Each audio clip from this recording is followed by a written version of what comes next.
जी students, अब हम UK tax system इस चैप्टर को डिस्कस करेंगे।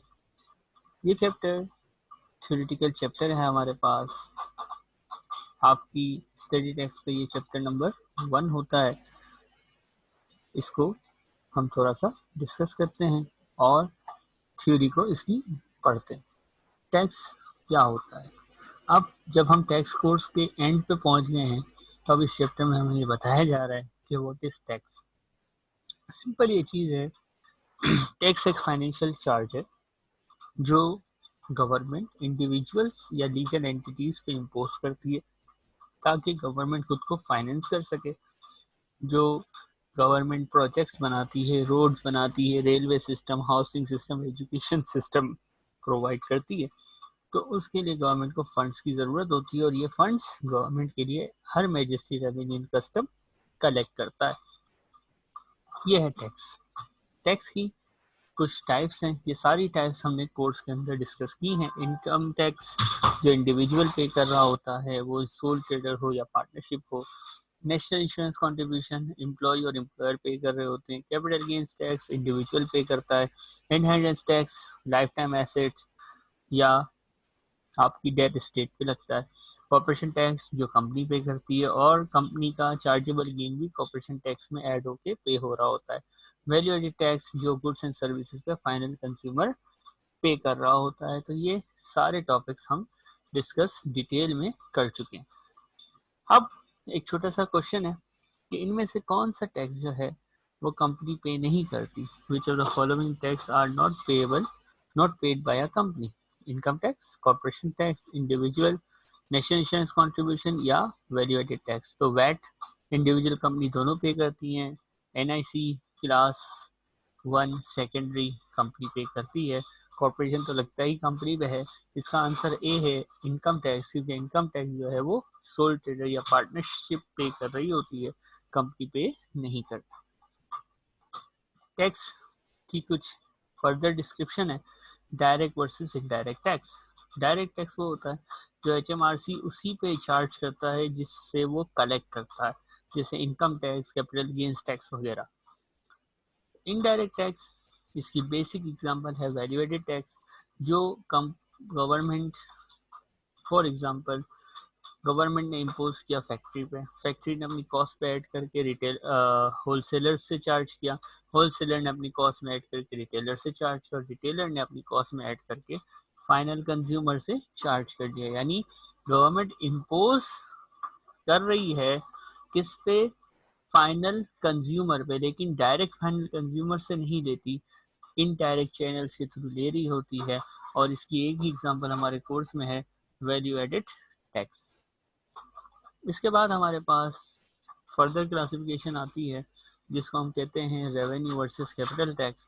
रेवेन्यू टैक्स 3 तरह का होता है, जो कि इनकम टैक्स है, यानी आपकी इनकम जनरेशन के ऊपर जो टैक्स लगता है उसको रेवेन्यू टैक्स बोलते हैं, जैसे इनकम टैक्स, कॉर्पोरेशन टैक्स और national insurance contribution. Capital tax वो होता है जो जनरली इनकम पे नहीं, वेल्थ के ऊपर लगता है, जैसे कि कैपिटल गेन्स टैक्स और इनहेरिटेंस टैक्स। यहाँ कॉर्पोरेशन टैक्स लिखा हुआ है तो यहाँ कंफ्यूज नहीं होइएगा। यहाँ कॉर्पोरेशन टैक्स का मतलब है कंपनीज का कैपिटल गेन्स टैक्स, जो कॉर्पोरेशन टैक्स में ही टैक्स हो रहा होता है। वेल्थ के ऊपर जो टैक्स हमारे कोर्स में है वो 2 ही हैं, एक है इनहेरिटेंस टैक्स और दूसरा है कैपिटल गेन्स टैक्स। फर्दर हम आगे डिटेल पढ़ते हैं। डिटेल है tax avoidance versus tax evasion. Tax evasion क्या होती है? चीटिंग करना, फ्रॉड करना, टैक्स को रिड्यूस करना, टैक्स को छुपाना, टैक्स के लिए इनकम को अंडर स्टेट करना, इनकम को हाइड करना, किसी भी तरह से फ्रॉड करना इलीगल एक्टिविटी कहलाता है और इसको हम टैक्स की टर्म यूज करते हैं इसके लिए tax evasion. Tax avoidance legal ways को यूज करते हुए टैक्स को रिड्यूस करना कहलाता है टैक्स अवॉइडेंस। आपने जब F6 हम TS का कोर्स कर रहे थे तो हमने ट्रेडिंग लॉस के चैप्टर में बहुत ज़्यादा इस पर फोकस किया था कि टैक्स अवॉइडेंस करेंगे, टैक्स प्लानिंग करेंगे। जब भी टैक्स प्लानिंग का वर्ड यूज़ हो रहा होता है तो ये टैक्स अवॉइडेंस ही होती है, जो कि लीगल वेज में रहते हुए हम अपने पर्सनल अलाउंस को सेव कर रहे हैं या एनुअल एग्जम्पशन को सेव कर रहे हैं, अगर हम लीगल वेज में रहते हुए टैक्स को रिड्यूस करते हैं तो ये है टैक्स अवॉइडेंस, और टैक्स अवॉइडेंस अलाउ है, इसकी परमिशन है। और टैक्स अवॉइडेंस जो कंसल्टेंट्स होते हैं वो पैसे ही इस बात के लेते हैं कि वो लीगल ग्राउंड्स में लेते हुए जो है वो आपके टैक्स को रिड्यूस करते हैं। एक छोटी सी एग्जांपल है, इन तीन चीज़ें दी हुई हैं, इनमें से आपने बताना है कौन सी चीज़ अवॉइडेंस में आएगी और कौन सी चीज़ वो इवेजन में आएगी। तो आइए हम पढ़ते हैं। Selling a capital asset in May instead of March to ensure the gain is tax in the latter year. आपको एक एसेट बेचना था मार्च में, लेकिन आपने मार्च में नहीं मई में बेचा, क्यों? ताकि टैक्स की डेट जो है वो डिले हो जाए। तो ये क्या कोई इलीगल एक्टिविटी है? नहीं सर, ये कोई इलीगल एक्टिविटी नहीं है, ये तो सिंपल सा आपने टैक्स को प्लेन किया है, ये तो टैक्स अवॉइडेंस है। एक बिल को अल्टर किया, 7,000 का बिल था, आपने 700 का बिल था, आपने 7,000 का बना दिया ताकि अलाउड एक्सपेंस हो जाए और प्रॉफिट कम हो जाए। चीटिंग कर रहे हो, टैक्स इवेट कर रहे हो, टैक्स इवेजन इलीगल एक्टिविटी। एक फंड में आपने पैसे मूव किए, moving fund into ISA account, ताकि आपका इंटरेस्ट जो है वो टैक्स फ्री हो जाए और आपको टैक्स देना ना पड़े। तो ये तो आप आईएसए में इन्वेस्टमेंट कर रहे हो, आईएसए में इन्वेस्टमेंट एग्जेम्प्ट होती है, तो इन्वेस्टमेंट कर रहे हो भाई, नॉर्मल है, अपने आप टैक्स बचा रहे हो। नॉर्मल शेयर्स लेते आपने नहीं लिए, नॉर्मल अकाउंट में बैंक अकाउंट में इन्वेस्ट करके नहीं किया, आपने आईएसए में इन्वेस्ट किया ताकि आपका टैक्स बचे। ठीक है, आपने अपना टैक्स बचाया, लेकिन लीगल वे में रहते हुए, क्योंकि आईएसए एग्जेम्प्ट होता है, ये भी टैक्स अवॉइडेंस है। तो ये आपको टैक्स अवॉइडेंस और इवेजन का कॉन्सेप्ट उम्मीद है क्लियर हुआ होगा। इसके बाद आता है टैक्स अवॉइडेंस स्कीम। गवर्नमेंट एचएमआरसी जो है वो क्या करती है, एंटी एब्यूज रूल बनाती है, जार बोलते हैं उसको, GAAR गैर। इसके अंदर क्या होता है, गवर्नमेंट कुछ लॉज बनाती है, कुछ रेगुलेशंस बनाती है ताकि लोगों को रेगुलेट कर सके। अब कैसे रेगुलेट करेंगे इसको देखते हैं। पहला बॉक्स आप देखिए, HMRC has targeted many specific tax avoidance schemes with anti-avoidance legislation to counter the tax advantages gained by the taxpayer। जो अवॉइडेंस के रूल्स हैं उनको भी गवर्नमेंट कभी कभी रोकती है कि आप यूं नहीं करना, आप ऐसे अवॉइड नहीं कर सकते। तो अगर ऐसा कोई रूल आ गया तो फिर आप उस मेथड को अवॉइडेंस के तौर पे यूज नहीं करेंगे, ये आपका HMRC एंटी अवॉइडेंस लेजिस्लेशन बना के आपको रोक सकता है। दूसरा है, HMRC has also introduced disclosure obligations regarding anti-avoidance tax scheme, requiring the declaration of details of the schemes to HMRC, or a general anti-abuse rule GAAR, which stop tax advantage, decrease income arising from abusive tax agreement. Abusive agreements are those which cannot be regarded as a reasonable course of action and are deliberately put in place to avoid tax। Simple सी logic कि government, पहली बात क्या है, government जो है वो anti avoidance rules बनाती ताकि अवॉइडेंस के जरिए भी टैक्स की रिडक्शन को रोक सके। अब अगर कोई अवॉइडेंस करता है तो उसको गवर्नमेंट को बताना भी चाहिए, और गवर्नमेंट कभी भी किसी भी बंदे से को टैक्स को अब्यूज करने से रोक सकती है एंटी एब्यूज रूल बना के, ताकि कोई बंदा जो है वो टैक्स के रूल्स की देखिए टैक्स भी ह्यूमंस ही बनाते हैं ना, लोग ही बनाते हैं, तो उसमें लूप होल हो सकते हैं। तो लूप होल्स को यूज करके इनकम को कम कर लेना और टैक्स बचा लेना, अब वो इविजन में भी नहीं आ रहा, अवॉइडेंस है, लेकिन गवर्नमेंट को इतना नुकसान ना पहुंचाए, गवर्नमेंट इसके लिए कुछ रूल्स बना के आपको अवॉइडेंस करने से रोक सकती है। इसके बाद आता है लॉ। F4 जिन्होंने दिया है उनके लिए आसान है, sources of tax law. Tax law कहाँ से आता है, तो फाइनेंस एक्ट 2019 हम पढ़ रहे हैं, ये कोर्स फाइनेंस एक्ट 19 का है, जिसके अटेम्प्ट सितंबर 2020 में है या दिसंबर 2020 में है, तो finance act 2019, finance act 2020, finance act 2020 will come. हर साल गवर्नमेंट जो है वो क्या करती है, टैक्स लॉ पास करती है, जिसको हम कह देते हैं कि गवर्नमेंट के ऊपर ये स्टेट्यूटरी गवर्नमेंट की एक वो है कि गवर्नमेंट जो है वो कानून पास करती है हर साल, जिसके अंदर टैक्स की डिटेल्स दी हुई होती हैं। इसके अलावा कोर्ट्स में जो केसेस जाते हैं, कोई पार्टी, कोई रूल्स, कोई चैलेंज हो गया, तो कोर्ट भी टैक्स लॉ की interpretation in form of case law या कॉमन लॉ करता है। इन दो के बाद जो है वो HMRC जो हमारा टैक्स डिपार्टमेंट है वो 5 चीज़ें इशू करता है टैक्स की डिटेल्स देने के लिए। पहला है स्टेटमेंट ऑफ प्रैक्टिस, जिसके अंदर वो लॉ को अप्लाई करने का तरीका बताता है। एक्स्ट्रा स्टेट्यूटरी कंसेंसस, जिसके अंदर वो सर्कमस्टांसेस बताता है कि स्ट्रिक्टनेस कहाँ पे है, कौन सी चीज़ फेयर है, कौन सी चीज़ अनफेयर है। फिर इंटरनल गाइडेंस मैनुअल इशू करता है HMRC, जिसमें वो टैक्स के बारे में फर्दर डिटेल पब्लिक के लिए प्रोवाइड करता है। प्रेस रिलीज आती रहती है, कोई टैक्स में चेंज हुआ, कोई रूल चेंज हुआ, कोई मिनी बजट आया, कोई सप्लीमेंट्री चीज़ आ गई, एनुअल बजट में कोई चीज़ हो गई, कोई स्पेसिफिक इशू है इस दफ़ा, यानी यूँ कहने के पिछले साल वो चीज़ नहीं थी, इस साल गवर्नमेंट ने नई चीज़ इंट्रोड्यूस की, तो उसके लिए वो प्रेस रिलीज इशू करते हैं। और टैक्स की टेक्निकल जबान में होता है। फाइनेंस एक्ट एक टेक्निकल डॉक्यूमेंट है जो हर कोई नहीं समझ सकता, तो इसको सिंप्लीफाई करने के लिए, इसको एक्सप्लेन करने के लिए, जैसे ACCA जो है वो स्टूडेंट अकाउंटेंट इशू करता है ताकि आपको कोई भी टॉपिक जो है वो डिटेल में समझा सके, इस तरह जो है वो HMRC पैम्फलेट इशू करता है, जिसमें वो टैक्स के रूल्स को सिंपल लैंग्वेज के अंदर, नॉन टेक्निकल लैंग्वेज के अंदर एक्सप्लेन कर रहा होता है। इसके अलावा अदर कंट्रीज हैं, ये एडवांस टैक्स का टॉपिक है। डबल टैक्स ट्रीटी, एक कंट्री में आप पे टैक्स लगा, आप यूके में वो पैसे ले गए तो उस पर यूके में भी टैक्स लग गया, तो डबल टैक्स का क्या होगा, यानी एक टैक्स आपने पाकिस्तान में दे दिया है, अब वही पैसा आप यूके में ले गए, यूके में भी इनकम शो हुई, उससे भी टैक्स लग गया, एक इनकम पे दो टैक्स लग गए, तो अब इसके लिए कैसे काम करेंगे। तो अदर कंट्री के रूल्स एंड रेगुलेशंस भी हमारे टैक्स फाइनेंस एक्ट को अफेक्ट करते हैं, और डबल टैक्स का रिलीफ मिलता है, जो कि ATX अगर आप लेंगे ऑप्शनल पेपर में तो वहाँ पे आपको सीखने को मिलेगा। अभी जो हमारी अटेम्प्ट चल रही है, इसमें ये अज्यूम्ड है कि UK is still in European union.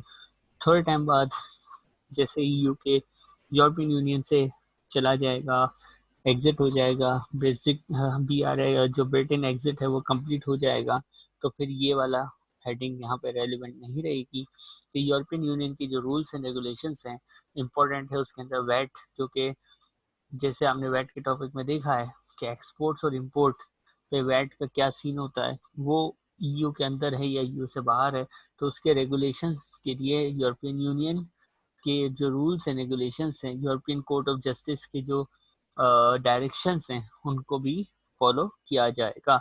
ये उस वक्त तक है जब तक यूके जो है वो यूरोपियन यूनियन के अंदर है। जैसे ही BR एग्जिट जो है वो कंप्लीट होगा, हम यूरोपियन यूनियन को यहाँ से एक्सक्लूड करेंगे।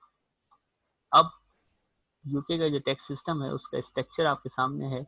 सबसे पहले हम जो बात करते रहते हैं HMRC, ये तो है, टैक्स डिपार्टमेंट तो है, लेकिन इसके ऊपर एक चीज़ है जिसको कहते हैं हर मैजेस्टी ट्रेजरी, HMT। ये क्या होता है भाई, ये हर मैजेस्टी यानी जो क्वीन है, उन्होंने डेलीगेट किया हुआ अपना पावर टू कलेक्ट टैक्स और मैनेजमेंट ऑफ ट्रेजरी। किसको, इनको हर मैजेस्टी ट्रेजरी को, जिसके अंदर चांसलर हैं जो कि इन सारे मसले को देखते हैं। अब इन्होंने अपना एडमिनिस्ट्रेटिव जो फंक्शन है कलेक्शन का, रूल्स का, रेगुलेशंस का, इन्होंने टैक्स डिपार्टमेंट को सौंपा है, जिसको HMRC हम कहते रहते हैं। अब इसके अंदर एक और चीज़ है CPS, the crown prosecution service. ये वो लोग हैं, क्राउन प्रोसिक्यूशन सर्विस। अगर F4 आपने पढ़ा है, लॉ का पेपर आपने दिया हुआ है, तो उसके अंदर आपने ये पढ़ा होगा कि ये लीगल एडवाइजर्स होते हैं, लीगल एडवाइस देते हैं क्रिमिनल प्रोसीडिंग्स के अंदर इंग्लैंड और वेल्स की। किसके लिए, अब हम टैक्स डिपार्टमेंट की बात करें तो टैक्स डिपार्टमेंट को ये एडवाइस दे रहे होते हैं, लीगल एडवाइस देते हैं। फिर है टैक्स ट्रिब्यूनल। टैक्स ट्रिब्यूनल किसी बंदे का कोई प्रॉब्लम हो गया, कोई केस हो गया, HMRC ने उस पर केस कर दिया या उसने HMRC पे क्लेम किया, तो फिर ट्रिब्यूनल बने हुए होते हैं। डायरेक्ट कोर्ट में केस नहीं जाता, पहले ट्रिब्यूनल में आता है। ट्रिब्यूनल में फर्स्ट टायर ट्रिब्यूनल है और अपर टायर ट्रिब्यूनल है, दो ट्रिब्यूनल्स हैं। ट्रिब्यूनल आसान जबान में हम जरगा या गांव की पंचायत होती है इसको कह सकते हैं, लेकिन ये लीगल स्टेटस होता है इसका, जबकि जरगे और गांव की पंचायत का लीगल स्टेटस नहीं होता। ट्रिब्यूनल लोअर कोर्ट्स के नीचे होते हैं, इसके ऊपर जो है वो आपकी आपकी कोर्ट्स आ जाती हैं। सही है। अब जो फर्स्ट टायर ट्रिब्यूनल है वो नॉर्मल केसेस, सीधे सीधे मसलों को देखता है, जबकि अपर ट्रिब्यूनल जो है वो कॉम्प्लेक्स इश्यूज को देखता है, जिसके अंदर लार्ज फाइनेंशियल अमाउंट इन्वॉल्व हो या जो है वो कुछ ज़्यादा ही कॉम्प्लेक्स इश्यूज हों। इसके अलावा अगर फर्स्ट टायर ट्रिब्यूनल में कोई फैसला हो जाता है और आइदर पार्टी HMRC या जो इंडिविजुअल पार्टी है उसको इस फैसले से इख्तिलाफ है, तो वो अपील करना चाहें तो लोअर फर्स्ट टायर ट्रिब्यूनल की अपील अपर ट्रिब्यूनल में होती है और अपर ट्रिब्यूनल के फैसले के खिलाफ अपील जो है वो कोर्ट ऑफ लॉ में होगी। इसके बाद आता है commissioners. Commissioners HMRC commissioners appoint करती है, जिनका काम है फाइनेंस एक्ट को इम्प्लीमेंट करवाना, यूके में टैक्स एडमिनिस्ट्रेशन को देखना।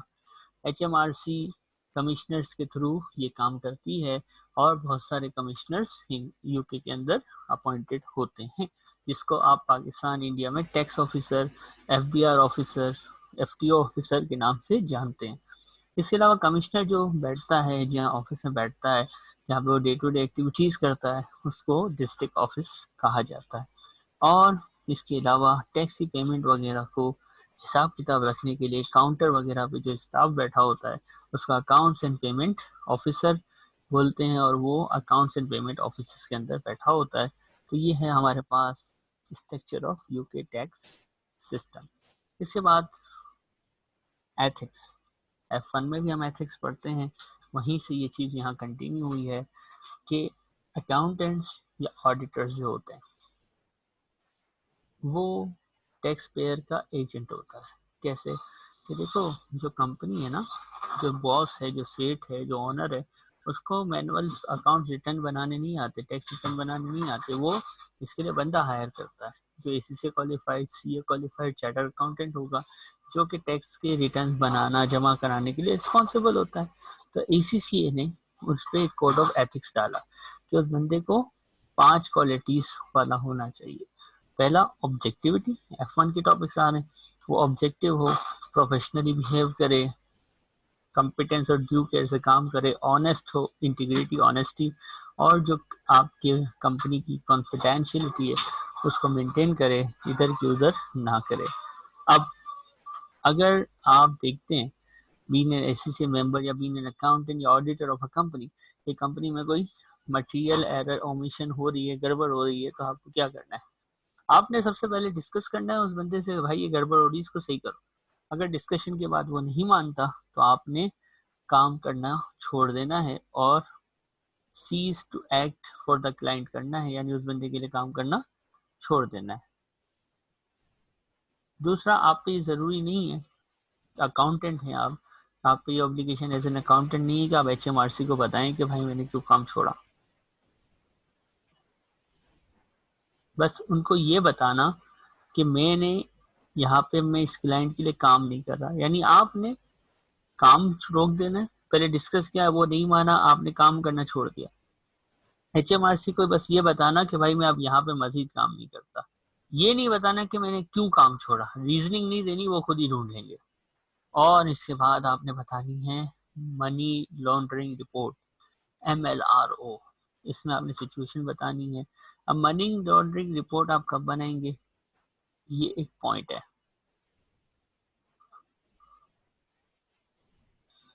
यूके के अंदर जो अकाउंटेंसी कंपनीज होती है उनमें एक मनी लॉन्ड्रिंग रिपोर्टिंग ऑफिसर होता है, और जब आप देखते हैं कि आपके क्लाइंट पे, जहाँ पे आप काम कर रहे हैं या जहाँ आप जॉब कर रहे हैं या जहाँ इसके लिए आप असाइनमेंट कर रहे हैं, वो मनी लॉन्ड्रिंग में इन्वॉल्व है, तो फिर आप MLRO जो ऑफिसर है, मनी लॉन्ड्रिंग रिपोर्टिंग ऑफिसर है, उसको जो है वो आप बताएंगे कि भाई इस कंपनी में जहाँ पे मैं काम कर रहा था या जहाँ पे मैं असाइनमेंट था मेरा, वहाँ पे मनी लॉन्ड्रिंग हो रही है, ये आपने रिपोर्ट बना के उसको देनी है।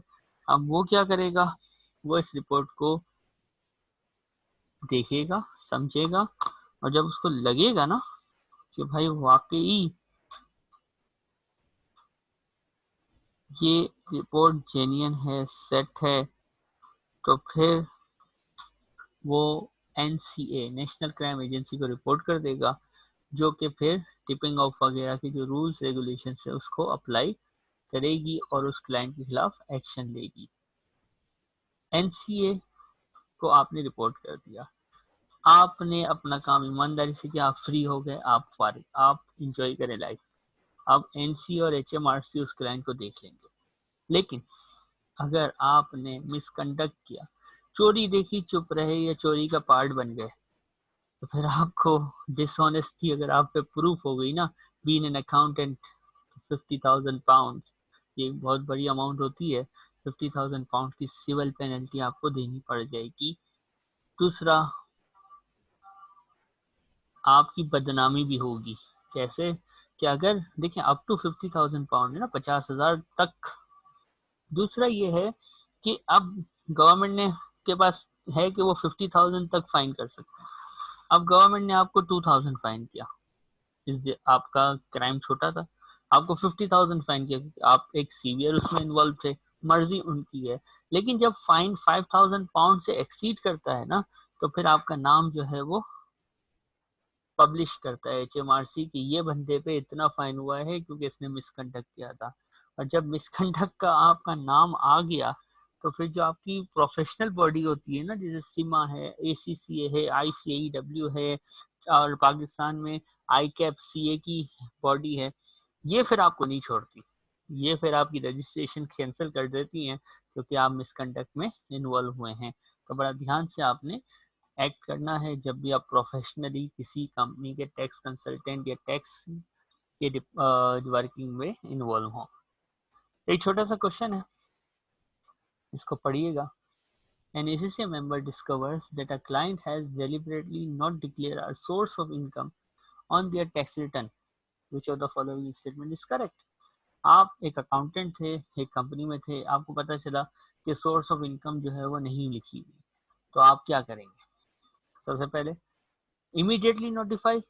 सर इमीडिएटली नहीं, अभी मैंने थोड़ी देर पहले कहा था कि पहले आप उससे बात करेंगे, बात करने के बाद आप जॉब असाइनमेंट को रोक देंगे और HMRC को अपनी जॉब छोड़ने की इंफॉर्मेशन देंगे, डिटेल नहीं बताएंगे। और अगर मनी लॉन्ड्रिंग है तो MLRO को रिपोर्ट करेंगे, वो फिर NC और HMRC को रिपोर्टिंग करेगा। ये चीज हमने पढ़ी है। तो सबसे पहले क्या करना है, हमने नोटिफाई करना है, और अगर वो नोटिफाई से नहीं रुकता तो फिर हमने काम सीज कर देना है। आप चारों ऑप्शन पढ़ लीजिए। जी, आपने चारों ऑप्शन रीड किए, ऑप्शन बी हमारे पास इसका करेक्ट आंसर है। किसी को कोई भी कंफ्यूजन है वो इजीली मुझसे व्हाट्सएप पे पूछ सकता है। ये हमारे पास था the UK tax system, UK का टैक्स सिस्टम का चैप्टर, जो ये कंप्लीट थ्योरी के ऊपर है। उम्मीद है आपको इसमें कोई खास प्रॉब्लम नहीं हुई होगी। कोई भी प्रॉब्लम है आप मुझसे कांटेक्ट कर सकते हैं, व्हाट्सएप पे मैं अवेलेबल हूँ। Thank you.